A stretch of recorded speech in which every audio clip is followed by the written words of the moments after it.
Hey everybody, Brooks and Drag Times here. Give you a quick Ford GT update. First couple cars have been delivered, or one of the first kind of customer cars got delivered. And with that came the owner's manual, which I got my hands on. So I'm going to go over some things in the owner's manual with regards to things that I'm interested in, and some things that I don't think Ford has talked about yet, but is in this manual. So we're going to go for a quick drive and talk about it.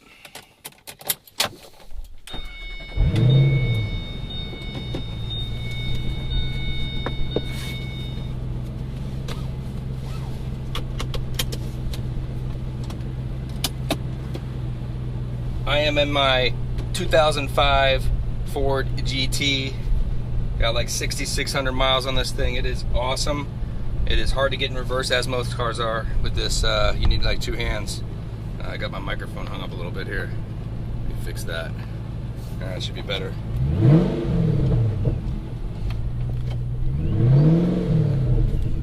This Ford GT has a Hefner pulley and tune and a Hefner exhaust system, and just sounds awesome.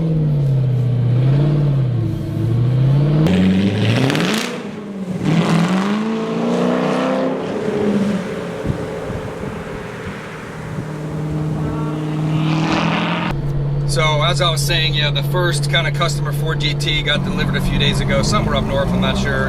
It was a Heritage Edition.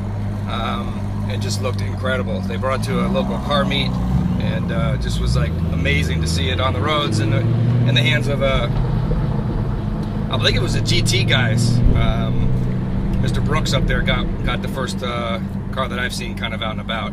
So along with that, Ford's got to release the manual for the car, which I was able to obtain and read through the manual and get some ideas, well, basically how the car works, how it functions, all the different systems and all that kind of stuff. So interesting tidbits that I saw that relate to me personally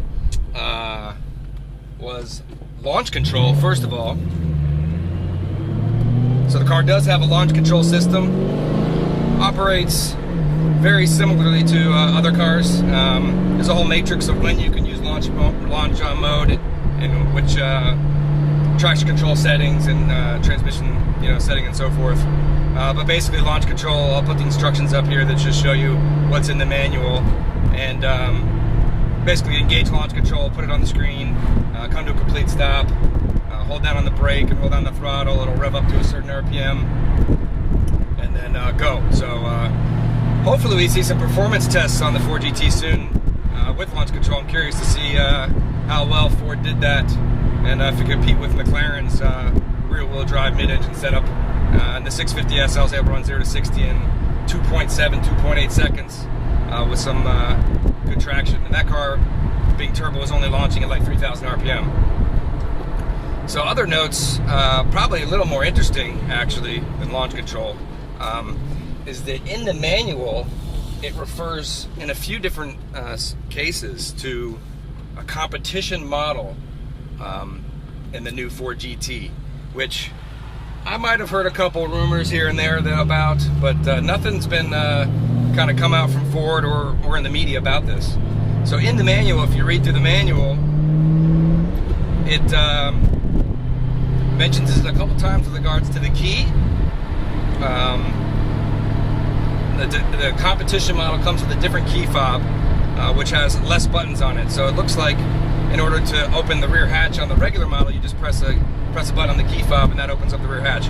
On the competition model, however, the key's different. It doesn't have that button, and you actually have to go around to the back of the car, and I'll put up a picture here, and unlock the rear hatch and open it. Elsewhere in the manual, it also talks about competition model with regards to opening that rear hatch. It looks like in the regular model there's some struts that would hold the hatch open, and in the competition model there are no struts, gas struts or so forth, so there's just some prop rods that are back there. So once you unlock the back hatch manually, open it up, you have to get out these prop rods to hold it open.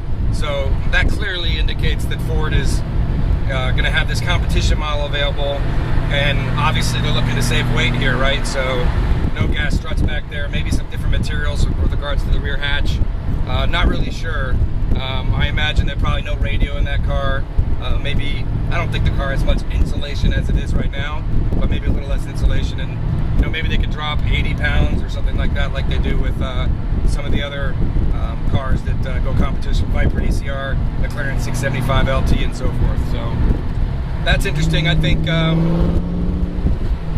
we'll see what comes out. I haven't heard of anyone ordering the competition model yet. Maybe it's too hardcore. I'm sure some people will order it and who plan on tracking the car more aggressively. So that's probably going to be the ultimate Ford GT as far as performance is concerned. But that's pretty much it from the manual. It goes through all the different details of all the different things in there. So it's interesting to read through that, even though we're quite a few months away from actually ordering our car. For us, our ordering window is May, and we'll be choosing a dealer really soon. And it looks like I'm going to be choosing AutoNation Ford or Fort Lauderdale to take delivery of my car. I'm going to be doing another video. I'm going to go by there and check out their department, talk to their managers over there, and get a feel for their Ford GT capabilities, which I hear are really good. So that's it for that. Colors, I'm still leaning towards the white with the gloss carbon fiber, and can't decide if only the carbon fiber wheels or not. It looks like that's a $15,000 option. Some other options that are coming about are titanium exhaust for about $10,000, which I'll probably get to. So I think that'll shave a few pounds as well off the back. So I imagine the competition model comes with a titanium exhaust as well. Woo! This thing just burns the tires. I need to put new rear tires on this Ford.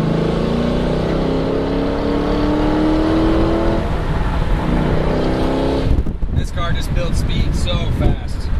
It's awesome. So other Ford GT news is, of course, that they came out with the official specs of 647 horsepower. I think the automotive kind of landscape maybe was expecting a little more from that, but I think given the weight and the gear ratios, I think the car is going to be fantastically fast. You know, keep up with just about everything out there and probably beat just about everything out there as well. Why not go for 700 horsepower? Maybe there's more in it later on. Software updates obviously can address turbo boost and stuff as they see more miles on a lot of these cars. Maybe they can up the power. Also in the manual, it did mention an anti-lag system for the turbo system, so not exactly sure what that is. It gives you a matrix of when anti-lag is available versus launch control, when the spoiler's up, VMAX mode, sport mode, all that kind of stuff. So until we get our hands in the car, we might not be able to really notice a difference on that kind of stuff with regards to how the anti-lag works and in which modes, and if you can really notice it and such. So that's pretty much it for the Ford GT update. Again, we order ours in May. We'll have to sell one car, either the Huracan or the McLaren 650S. With the McLaren 720S just debuting in the next few days, a few of my friends saw it in New York City. It's probably time to let the McLaren go. It was a great car while I had it. And keep the Huracan and just go for the new Ford GT. See if I can get on it a little bit here. Fishtailing.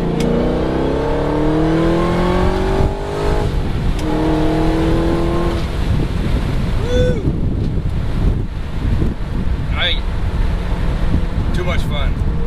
Also seems to be a lot of videos popping up about the Ford GT, about things they don't like about the Ford GT that a lot of people haven't experienced yet. It's kind of funny. Top 5 things about the Ford GT where they haven't even driven the car. I mean, they go down things like, oh, it gets bad gas mileage. I mean, this is an expensive supercar. I don't think anyone really cares about the gas mileage. All the buttons are cheap inside. I've only heard good things about the buttons are cheap. Thanks. Getting a thumbs up here from a Pontiac GTO right here. When this car comes out and the real tests come out, I think everyone's going to be pretty amazed by the car. I think there's a lot of haters out there right now. Maybe they didn't get the car. Who knows why they're kind of bullying it, trying to bully it around and stuff like that. Oh, it's not going to hold its value, all that kind of stuff. So I think it's going to hold its value. I don't care about the gas mileage. The car looks amazing. The technology in it's amazing. And I don't think there's a car closer to the actual race car than this Ford GT ever. So that's it for that. Thanks, buddy. Amazing, right? Or get the new one in about 6 months. Yep. Take care, buddy.